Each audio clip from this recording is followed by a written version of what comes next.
For first-time visitors, lagi po kayong welcome sa COJ Valenzuela. Salamat po sa inyong pagpunta at nawa hindi ito ang una at huli at masusundan pa ng maraming beses na pagdalo sa gawain ng ating Panginoon. Hallelujah. Glory to Jesus. God is good. Amen? Praise God. God is good. And nais ko po mag-umpisa ng isang tanong na para sa bawat isa for us to realize kung ano nga ba. Ang tanong po ay, how welcome is Jesus in your life? Gaano ba ka-welcome sa buhay mo ang ating Panginoong Hesukristo? Amen? So, wag nyo na po sagutin. Sa inyo na lang pong isipan at kalooban, sagutin nyo kung welcome ba talaga ang ating Panginoong Hesus sa ating buhay. Ang Panginoon na kung saan ay hari ng mga hari, Panginoon ng mga Panginoon, welcome nga ba siya sa ating buhay? Kaya sa hapong pong ito, ang pag-uusapan po natin ay honor Jesus. Or honoring Jesus. At may I invite everyone to please stand up at babasahin po natin ang mga salita mula sa aklat ng John 12, verses 1 to 8. At dito po ay nawa mangusap ang ating Panginoon sa buhay ng bawat isa at ang bawat isa ay patuloy na mapagpala ng kanyang mga salita sa pangalan ng ating Panginoong Hesus. At ganito po sinasabi sa John 12, 6 days before the Passover, Jesus came to Bethany, where Lazarus lived, whom Jesus had raised from the dead. Here, a dinner was given in Jesus' honor. Martha served, while Lazarus was among those reclining at the table with him. Then Mary took about a pint of pure nard, an expensive perfume. She poured it on Jesus' feet and wiped his feet with her hair. And the house was filled with the fragrance of the perfume. But one of his disciples, Judas Iscariot, who was later to betray him, objected. Why hasn't this perfume sold and the money given to the poor? It was worth a year's wages. He did not say this because he cared about the poor, but because he was a thief. As keeper of the money bag, he used to help himself to what was put into it. Leave her alone, Jesus replied. It was intended that she should save this perfume for the day of my burial. You will always have the poor among you, but you will not always have me. Father in heaven, once again, we bless your name and we thank you for this day that you have given us. Continue to enlighten our heart, our mind, O God, with your words. Let your Holy Spirit lead us, Panginoon. And hayaan mo, Panginoon, na talagang manamnam namin ang iyong mga salita. At ikaw ay patuloy na magpagpala sa aming mga buhay. Salamat po, O Diyos. Sa iyo po lahat ng papurit pasalamat sa pangalan ni Jesus. Amen and amen. Sige po, tayo po ay makakaupo na. Praise God. At salamat po sa Diyos na kayo ay aking kapiling and I am excited once again to share the word with you at purihin po ang Diyos. Alam niyo po, dito sa mga talatang ito ay ito po yung pagkakataon na kung saan ang ating Panginoong Hesus was anointed with perfume. Dito po sa Bethany, ito po yung bayan ni na Lazarus, Martha, and Maria, and Mary. At dito po naganap itong the anointing of Jesus Christ. And ito po yung pagkakataon na kung saan ay si Lazarus ay binuhay mula sa mga patay. Kaya yung mga pinunong religyoso during that time, the chief priests and the Pharisees wanted to kill Jesus and also Lazarus. So gustong patayin si Jesus, gustong patayin si Lazarus. na dahil sa kanya nagmula yung binuhay ni Jesus, si Lazarus mula sa mga patay, and the news ay kung saan-saan na nakarating. That's why the chief priests were so jealous that they wanted to kill Jesus and also Lazarus. And today, pag-uusapan po natin is honor. Honoring Jesus or honor Jesus. Alam niyo po, sa ating binasang mga salita, may ilang bagay po tayong matututunan patungkol sa salitang honor Jesus. Ang una pong punto na ating pag-uusapan ay, kaya yung tanong ko kanina ay, how welcome is Jesus in your life? Si Jesus pa talaga ang number one sa buhay mo o pangalawa, pangatlo, pang-apat, pang-lima, pang-anim, pang-pito, pang-walo lang ang ating Panginoon sa maraming bagay na ating ginagawa sa ating buhay. Number one point. Honor Jesus in your home. Si Jesus ba ay napaparangalan sa ating mga tahanan? Amen. So, sabi ko nga po, ang background nito ay winelcome si Jesus sa isang tahanan, probably kay Simon the leper. Kaya makikita po natin, kung ang tanong ko kanina ay, how welcome is Jesus in your life? Ang tanong ngayon ay, how welcome is Jesus in my home? Sa inyo pong mga tahanan, gaano ka-welcome si Jesus? There are many Christian homes, napakaraming mga Kristiyanong mga tahanan ay where Jesus would not be all that comfortable. Sa inyong palagay, pag dumating si Jesus sa tahanan nyo, magiging komportable kaya siya? Amen. Kamag-anak ko po yun. Amen. Magiging komportable ba si Jesus sa ating tahanan? Kasi bilang tagasunod ng ating Panginoong Hesus ay we should strive to have homes where Jesus is always the unseen guest. Si Jesus lagi yung unseen guest, lagi nating kasama. Ano ba sabi ng Panginoong Hesus bago siya umakyat sa langit? And I will be with you even to the end of the earth. Meaning to say, Jesus is always with us. But the big question is, welcome ba si Jesus sa ating tahanan? Amen. Kasi honoring Jesus, what does honoring Jesus means? Honoring Jesus means making Him as Lord and Savior of your home. Si Jesus ba ang Lord and Master ng ating mga tahanan? Amen? Because honoring Jesus in your home means making Him the Lord and Master. Hindi lang yun. It means that His presence is always taken into account. Nararamdaman mo ba ang presensya ng Panginoon sa inyong tahanan? Ulitin ko, nararamdaman nyo ba ang presensya ng Panginoong Hesus sa ating mga tahanan?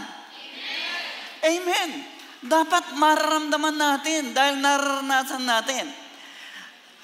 Honoring Jesus, husbands. Taas po ang kamay ng mga husbands. 1, 2, 3, 4, 5, 6. Talagang rare commodity ang no? Ang mga tatay. Honoring Jesus in your home, husbands, means that you treat your wife with love and respect. She is Jew. Amen ba mga tatay? Amen. So, honoring Jesus in our home, wives. Sino po dito mga asawang babae? Taas ang kamay. Amen. Papaano po nating ino-honor ang ating Panginoong Hesus? It means loving your husband as the Scripture teaches. Do you love your husbands? Did I hear it right? Do you love your husbands, mga asawang babae? Parang kulang yung amen, ano?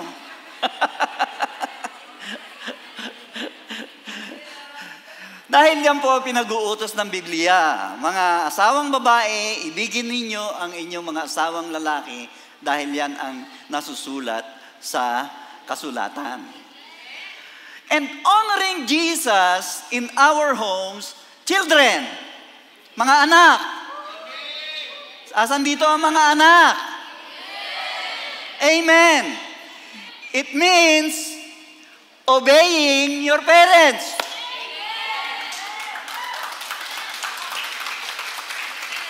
Ipalakpak ang kamay ng masunurin na anak.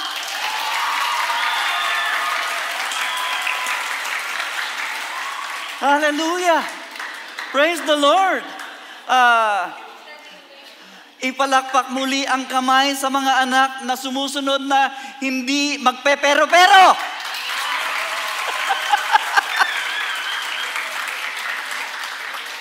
Hindi magwe-wait lang.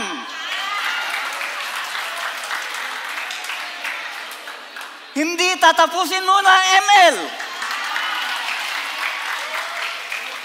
Bago sumunod. Because, mga anak, honoring Jesus in the home, it means giving them the respect they deserve. Kaya, kailangan nating i-honor ang ating mga magulang. Kaya, mahalin natin ang ating mga magulang, mga anak. Amen? Pwede ba yan? Mahalin natin ang ating mga magulang?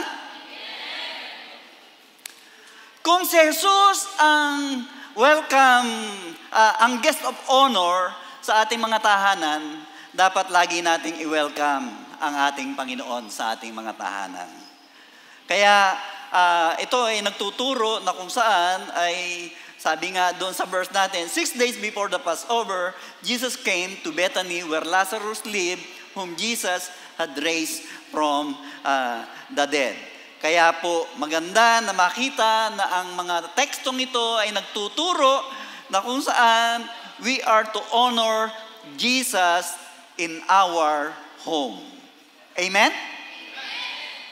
But before you can honor Jesus in your home, Jesus must have a place in our heart. Amen? Jesus must be received as our Lord and Savior ng ating buhay. Kaya yun po yung mission natin sa ating buhay na kung saan ay matanggap natin ng ating Panginoong Yesus na Panginoon tagapagligtas ng ating buhay. And you are on the right place. We are on the right place. Kaya if Jesus, i-honor natin si Jesus sa ating mga tahanan, number 2 point, honor Jesus from your heart. Sabi ng aklat ng Jeremiah, the heart is deceitful above all things and beyond cure. Mandaraya ang ating puso. Kaya kailangan po natin ang tulong ng ating Panginoon. That's why, honor Jesus from your heart. Ano po sabi sa verse 2 and 3? Sabi po dito, here, a dinner was given in Jesus' honor. Kanino daw honor? Sa ating Panginoong Jesus. So yung dinner, inanda para sa ating Panginoong Jesus. Martha served. So meron 3 magkakapatid. Si Martha, si Lazaro, at si Maria. While Lazarus was among those reclining at the table with him. Then Mary, eto na po, si Maria, then Mary took about a pint of pure nard, an expensive perfume. She poured it on Jesus' feet and wiped his feet with her hair. And the house was filled with the fragrance of perfume. Alam niyo po, habang iniisip ko po ito, nang ibuhos ni Maria yung mamahaling pabango at pinunasan ng kanyang buhok. So, parang iisipin mo, si Maria nasa paanan ni Jesus habang nilagay niya yung pabango at pinupunasan niya ito ng kanyang buhok. Kaya makikita po natin, there are 3 people mentioned dito sa mga verse na to. Si Martha, anong ginagawa ni Martha? Nagsaserve. Dahil yun yung kanyang ministry na talagang gusto niyang ipatikim ang pinakamasarap na niluluto para sa ating Panginoong Jesus, which is good, right? Dahil gustong matikman, magaling magluto si Martha. At alam ko, maraming Martha dito sa atin, masarap magluto at gusto niyang ipakain sa ating Panginoon yung the best na kanyang mailuluto para sa ating Panginoon at saka sa mga bisita. And then here come also si Lazarus and Mary. Alam niyo po, it is interesting to note na kung saan ay each of the followers of Jesus, Martha, Lazarus, and Mary, had a different passion. Iba-iba yung passion nila. Napansin niyo po? At hindi lamang yon, meron din silang different disposition of heart and how they choose to honor Jesus. Si Martha, she chose to honor Jesus by serving. Masarap na pagkain. Si Lazaro, mas pinili niya yung nakasama ng ating Panginoong Yesus doon sa table habang sila ay naghihintay. At nakikipag-fellowship si Lazaro sa ating Panginoong Yesus. And si Martha naman ay makikita natin iba-iba. Kay Martha, honoring Jesus meant serving Him. So, ang love language ni Martha, serving. Amen? Pinagluluto niya ng masarap na pagkain. At alam niya na doon siya magaling, kaya yun yung ginagawa niya sa paglilingkod sa ating Panginoon. At si Lazaro naman, gusto niya laging ka-fellowship si Jesus. At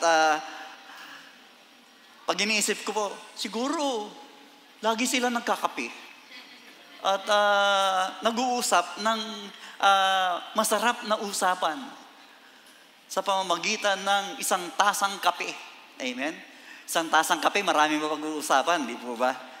And while Martha loved to serve Jesus, Lazarus nandun sa table, si Mary, iba. Iba naman kay Mary. At sa halip na mag-serve ng food, sa halip na katulad ni Lazaro na laging katabi ng ating Panginoon, ang kay Mary, iba. Gusto niyang Mary wanted to demonstrate her devotion to the Lord. At paano ang ginawa niya? Kinuha niya yung pabango at ito ay binasag at ibinuhos sa paanan ng ating Panginoon. And while ibinuhos at ito ay ang paanan ng ating Panginoong Yesus ay pinunasan sa pamamagitan ng buhok. Sino ba dito may mahabang buhok? So, ini-imagine ko pag ini-imagine ko, yuyuko talaga si Martha dahil ang ipinampunas, si Maria, ang pinampunas niya ay yung kanyang buhok para i-bless ang ating Panginoon. Take note that several things Mary did in anointing Jesus. Number 1 na ginawa ni Maria, she gave her best to Jesus. Ikaw ba, kapatid? Ibinibigay mo ba yung best mo kay Jesus? Amen. Bakit konti lang? Ibinibigay mo ba talaga ang best kay Jesus? Amen. Ibinibigay mo ba talaga ang best kay Jesus? Amen. Kasi kung binibigay mo talaga ang best mo kay Jesus, unang tanong ko pala, Amen! Amen. Ibinibigay mo ba talaga ang best kay Jesus? Sabi mo, ang kulit mo naman, pastor Pero dapat talaga ibigay natin yung best kay Jesus. And can you just imagine ang halaga ng pabango na binuhos ni Maria, 1 taon sahod? Magkano ba ang daily wage ngayon? O pagpalagay natin 600 pesos ay per linggo. O, pagpalagay natin, 6 times 4, 24. 24 times 6, magkano yun? Times 600. So, i-multiply mo by 12. So, more or less, 100,000 plus yan. Ganoong kahalaga ang pabango na binasag ni Maria para i-anoint ang ating Panginoong Jesus. Hallelujah. Palakpakan natin natin. So, ibig sabihin, para kay Maria, baliwala yung halaga ng pabango. Ang gusto niya ay i-bless ang ating Panginoong Jesus ng kanyang buhay. Amen. Tayo rin ba ganun? Gusto nating i-bless ang ating Panginoong Jesus? Humihina amen no? And number 2, na ginawa ni Maria, she was also willing to humble herself and honor Him. Bakit kaya masasabi nating Maria humbled herself to the Lord? Ibinuhos nga niya yung pabango, tapos kinuha niya yung kanyang buhok. Ibig sabihin, yung kanyang buhok ay malapit na sa paanan ng ating Panginoong Jesus that symbolize her humility. I-bless lang ang ating Panginoong Jesus. Amen? Amen. And not only that, Mary worshiped our Lord Jesus Christ despite criticism. Bakit nag-worship si Mary despite criticism? Wala siyang pake sa sasabihin ng iba. Ang pake ko ay sambahin ang ating Panginoong Jesus at all cost. Amen! And dapat po ganun tayo. Sasambahin natin ang ating Panginoong Jesus dahil mahal natin siya and we want to worship Jesus at all cost. Biruin mo, 1 taong sahod. May nakagawa na ba dito sa atin noon? Binigay yung 1 taong sahod sa ating Panginoon? Wala, di ba? Si Mary lang yun. Amen. Praise God. Hallelujah. So Mary worshiped Jesus despite criticism. Sino ba yung kanyang critic? Walang iba kundi si Judas Iscariot.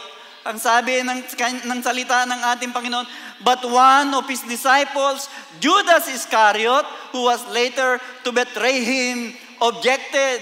Sabi ni Judas, I object, Your Honor. Bakit sinasayang? 1 taong halaga ng sahod ng isang manggagawa, sinayang lang para ibuhos sa paanan ng ating Panginoong Jesus? Wow! That is what I love about Mary. Wala siyang pake. Yung halaga, hindi niya inintindi. Wala siyang pake sa iisipin ng iba. Kasi minsan tayo, hindi makapaglingkod sa ating Panginoon, baka sabihin ng kaibigan ko, nasisiraan ako ng bait. Wala akong pake. Sabi ni Maria, sasambahin ko ang Panginoon at all cost. Ano man sabihin ng tao, ano man sabihin ng publiko, magkano mayon, kahit na ako ay pahiya, maglilingkod ako sa ating Panginoong Jesus. Hallelujah. Ganyan po ang ginawa ni Maria. Kaya, ikaw ba? Handa mo bang sambahin ang ating Panginoon at all cost? Pag sinabing at all cost, talagang to the max. Walang ibang mabibigyan ng karangalan, ng parangal, kundi ang ating Panginoong Jesus. Sana ganun lahat tayo, no? Talagang gusto natin mabigyan ng karangalan ang ating Panginoong Jesus. And not only we honor Jesus sa ating mga tahanan, sa ating mga puso, we honor Jesus with opportunity when opportunity is at hand. Ano ba ibig sabihin? No? Sa lahat ng pagkakataon, meron tayong opportunity na mabigyan ng karangalan ng ating Panginoong Hesus, gagawin natin. Gagawin natin. Sabi ni Jesus, leave her alone. Jesus replied, pabayaan niyo siya. It was intended that she should save this perfume for the day of my burial. You will always have the poor among you, but you will not always have me. Because alam ni Jesus na malapit na ang kanyang araw. Ilang araw na lang ay ipapako na siya sa krus. Pero napaaga yung pag-anoint ni Mary ng pabango sa ating Panginoong Yesus. Bilang paghahanda sa aking kamatayan, mabuti ang ginawa ni Maria. And Jesus was telling us that we should honor Him. We should honor Jesus. We should worship Jesus. We should adore Jesus whenever the opportunity presents itself. Habang meron tayong pagkakataon, habang tayo may opportunity, sasambahin ko ang ating Panginoong Yesus. Hallelujah! Sasambahin natin ang ating Panginoong Yesus.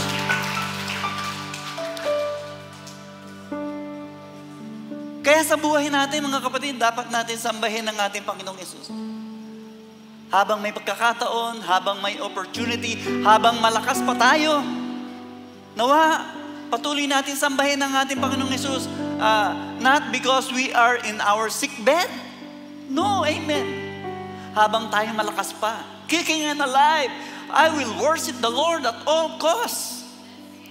At kung dumating mga pagkakataon na tayo baratay sa banig ng karamdaman, I will worship the Lord at all costs.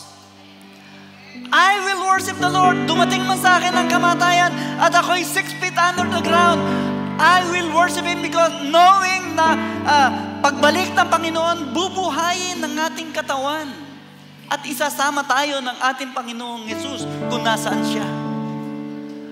That's why we need to honor the Lord Jesus Christ. We need to worship Him at all costs. Kahit anong mangyari. Kasi alam niyo po, kung ikaw ang tatay sa pamilya, ikaw ang priest, ikaw ang pastor para sa pamilya mo upang madala ang lahat ng kapamilya mo. Kung ikaw man ang nanay at ang asawa mo ay hindi pa born again, keep on working. Keep on working. Pag-pray mo. Habang natutulog kayo, pag-pray mo yung asawa mo, Panginoon, magpakilala ka po sa aking asawa. Na makilala ka rin niya bilang Panginoon, tagapagligtas ng iyong buhay. Huwag kang magsawa dahil darating ng panahon. Iko-convict siya ng banal na espiritu at mamalayang mo, kasama mo na siya na sumasamba sa ating Panginoon. Kaya doon sa mga anak na kayo pa lang ang born again sa pamilya nyo, you are very privileged dahil ikaw ang priest, ikaw ang pastor sa iyong pamilya. Ipakita mo sa pamilya mo yung buhay na binago at hindi malayo ng pamilya mo ay madala mo sa ating Panginoon. Alam niyo po minsan kung bakit ang mga kabataan ay hindi nila madala ang kanilang pamilya sa Panginoon? Dahil walang nakikitang pagbabago. Pero subukan mo, napakita mo sa tulong ng Panginoon yung pagbabago sa buhay mo, hindi malayo na madala mo ang pamilya mo para sa ating Panginoon. At sama-sama kayong sasamba sa ating Panginoon. Hallelujah! So nang sabihin ni Jesus, kasama nyo naman ang mga mahihirap. It doesn't mean na si Jesus ay anti-poor. Ang sinasabi lang niya ay kasama nyo ang mahirap lagi na pwede kayong maging pagpapala sa kanila. Pero ako, aalis na ako eventually, later on, ipapako ako sa krus at iiwan ko kayo. Kaya ipagpatuloy nyo ang gawain ninyo sa Panginoon. Yun ang pakiwari ng ating Panginoon. Kaya, ang katotohanan po mga kapatid, ang opportunity for spiritual service, ino-honor natin ang ating Panginoong Yesus. Gusto nating i-honor siya at all costs. Lumilipas kasi ang araw, hindi nating namamalayan. Tingnan nyo ngayon, parang kahapon lang, January 1. So ngayon, first Sunday na ng June. So malapit nang magtapos ang first semester ng taon. At next month, second semester na ng taon. July na. Kaya we should not procrastinate or put off till tomorrow what we could do for Jesus today. Huwag na natin ipagpabukas. Yung magagawa natin para sa ating Panginoon, gawin na natin ngayon. habang tayo ay malakas pa. Purihin ang ating Panginoon Diyos. Hallelujah. Sige po, palakpak para sa ating Panginoon.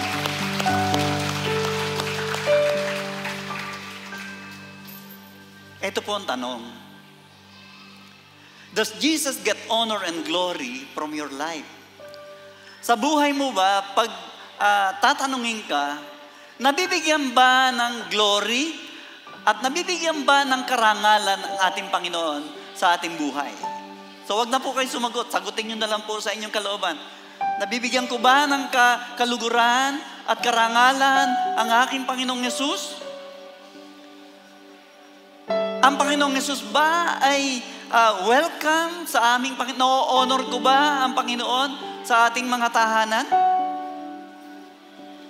Sa tingin niyo ba magiging comfortable ang Panginoon kapag bumisita sa ating tahanan ngayon? Do you honor Him from the bottom of your heart? Ino-honor ba natin ang ating Panginoon? Humahanap ka ba ng mga kaparaanan sa buhay mo araw-araw pa para ma-experience mo na makapagbigay ng honor and glory sa ating Panginoon?